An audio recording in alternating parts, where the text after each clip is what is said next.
Well, if you look at what Bishop Kuka said, he says the work in progress. Let me follow my brother when he said about 1999. If you look at where we are today, it's like they started in 1999, laid the foundation. Some people came and took it a decking, and some people were trying to raise it to first floor, and some people came and knocked everything down. That's the situation where we are now. Everything has been knocked down. Nothing works. And I'm somebody who can say this exemplary. I became a governor through the court when President Obasanjo and Atiku were governors. I did not pay the court 1 naira. I was sitting in my house in the office, and the court declared me winner. When a governor is no student, it can't happen in Nigeria today. When I was being impeached, the president sent people to come and intervene on my behalf. Ken Naman came begging house people not to impeach me. Today, the president impeaches the person. So that is the thing that is for us. They were begging my house not to impeach me. And they were impeaching me. I was in Africa. And they were begging. President was calling me and said, Peter, are you okay? Well, even when I was impeached, President Obasanjo called me and said, are you okay? Are you safe? When I go back from the court, when court eventually declared me under Ndumba, President Yeradua called my phone in London and said, congrats. I said, President, I can't come back because, if I come back, these people, he said, tell me the flight in which you're coming back. And I told him, when I came in the first time, military people came to receive me at the airport. I couldn't believe it. I took me straight to him. Now the president will ask me not to come back here again. So insane. Let's not talk about it. Let's talk about how we are going to do it. It's collapsing.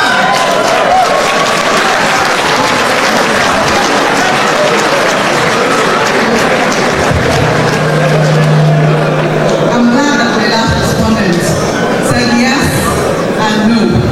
So, well, I would say to China is undemocratic. it isn't. And I'm not going to compare ourselves with Singapore. It's a country of less than 5 million people. But I would compare ourselves with Indonesia. Indonesia is 280 million. And coincidentally, the country with the highest number of Muslims. We should look at their democracy. They have what we call proportional representative. That is what I've always championed and we should do. You cannot have, let me even go back, no country in the past 3 years conducted election have less than 30% of registered voters participate in the election, and they held it. Everyone was go and check from South Africa to Mexico to Indonesia. They were not less than 60%. Nigeria was 23% of registered voters. In that 23%, Nigeria is the only country where you can be declared a winner without receiving 50% plus one of the vote. Our own was 37%. And there's no proportional representation, which is why you can have opposition here. Because if you had that, what you said wouldn't have happened. Because the person there now have 37% of the vote, call it 40. In the Senate would have had 44 members. PDP, with their leader, would have had about 34 members, and Labour would have had 24. In fact, we should have actually formed government. You cannot have a minority person sitting in government with everything, chasing everybody out, destroying everything. We must change it and have proportional representation so that they give us the everything. That is how it works. And when we do that, go and see it in Indonesia. In Indonesia, the president's party is not the leading party in the parliament, but they have proportional representation, which brings proper checks and balances. Like he said, it's the operators. That is why I said it's failing. His argument show that it's failing. Because the operators now have failed it. That is when we go back, it is failing. But even in Nigeria, there's more to do with the operators. I'll give you an example. Here in this room, seated, is former President Olusegun Obasanjo. Under his regime, state of emergency was declared in a number of states. The National Assembly Then we had Senator Ayin Pius Ayin as President of the Senate, and of course, Senator Ken Enamani and Senator David Mark. They all worked. And then, of course, Speaker Masari was also Speaker of the House of Representatives, Speaker Ete and Bangure and myself at the point. We all ensured that 2/3 majority of members of both chambers passed the emergencies in those times. By 2/3, each member had to vote. Each member had to vote.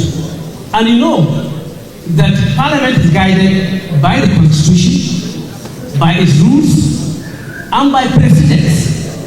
In this same National Assembly, we have the same Constitution in a way, under Section 305. It has not been amended since the commencement of this democracy. We have our standing rules, and we have precedents of how 2/3 were able to be established in those instances where emergency was declared in Plateau, emergency was declared in Borno, Adamawa, and Yobe, and we stopped by those, and were guided by the Constitution. What happened in the last one? So I still insist that you need to check out the operators of the system.